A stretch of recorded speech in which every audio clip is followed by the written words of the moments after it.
दुख न सही तो सोना बुझ दिल के बतिया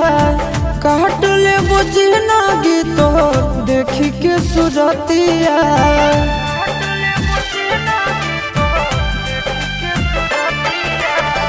दुख न सही तो सोना बुझ दिल के बतिया काट ले बुझना गीतो देखी के सुरतिया अमन लबेला आशीष के सबके छोड़े चल दिल पिया के नाम दरिया गे रखी है बना के नौकरवा के पगली